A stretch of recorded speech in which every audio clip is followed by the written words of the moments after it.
क्या जो शाकाहारी है वही स्वयं का बोध कर सकता है या सब कोई स्वयं का बोध कर सकता है? स्वयं के बोध के लिए, परम के बोध के लिए शाकाहारी और मांसाहारी का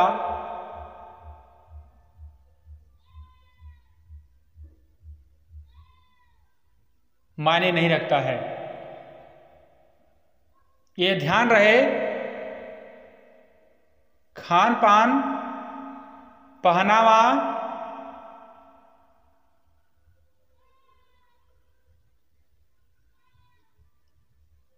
का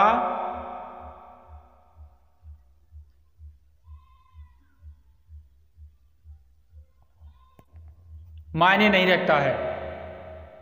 आपका भाव, आपका समर्पण, आपका खोज इस पर मायने रखता है। आपका खोज कैसा है, आपका भाव कैसा है, इस पर मायने रखता है। खान पान, पहनावा यह मायने नहीं रखता है। मायने आपका खोज, आपका भाव, आपका समर्पण मायने रखता है।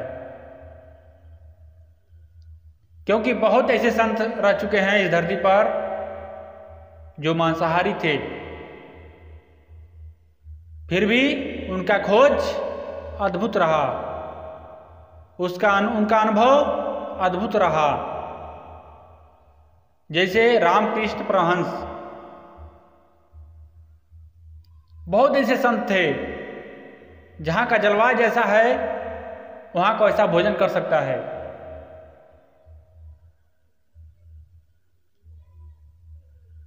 तो आपका खोज कैसा है इस पर मायने रखता है। चाहे वो शाकाहारी हो, चाहे वो मांसाहारी हो, लेकिन आपका भाव, आपका समर्पण कैसा है इस पर मायने रखता है। लेकिन जिस दिन बोध हो जाएगा कि जीवन में क्या होना चाहिए, जीवन में क्या खाना चाहिए, जीवन में कैसा रहना चाहिए, उसी दिन से आपके जीवन में परिवर्तन होगा। जब आपको समझदारी आएगा, आपको बोध हो जाएगा, तब आप जिस जलवायु में रहते हैं, अगर उस जलवायु में, उस क्षेत्र में शाकाहारी का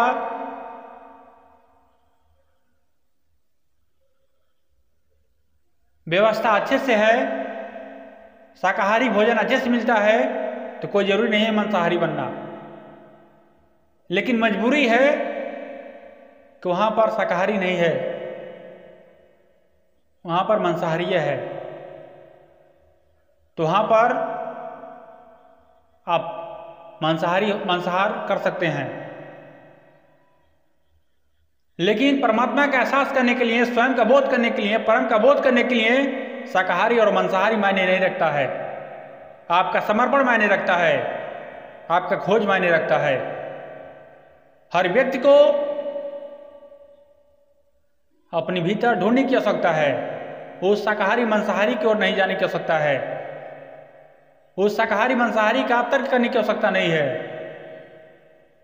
आपको अपने भीतर मनन चिंतन करने की आवश्यकता है, उस अध्यात्म की ओर, उस परमात्मा की ओर चिंतन मनन करने की आवश्यकता है, स्वयं के प्रति चिंतन मनन करने की आवश्यकता है, और शाकाहारी और मांसाहारी की ओर नहीं जाने की आवश्यकता है। उस पर किसी भी प्रकार का टिप्पणी करने की आवश्यकता नहीं है। वह केवल भोजन है। लेकिन शाकाहारी और मांसाहारी पर मायने नहीं रखता है। मायने यह रखता है कि आपके जीवन में कैसा खोज, कैसा भाव रहा, यह मायने रखता है। और यहीं पर आपका जीवन में एक बहुत बड़ा परिवर्तन हो जाता है और जीवन आपका धन्य हो जाएगा। आपके जीवन में उस विराट परमात्मा का एहसास हो गया तो आपका जीवन धन्य हो गया। चाहे वो व्यक्ति शाकाहारी हो, चाहे मांसाहारी हो, हर व्यक्ति उस विराट परमात्मा का एहसास कर सकता है, स्वयं का बोध कर सकता है। हर व्यक्ति को एहसास करने की आवश्यकता है। जिसके जीवन में खुद का बोध हो गया, उसका जीवन धन्य हो गया।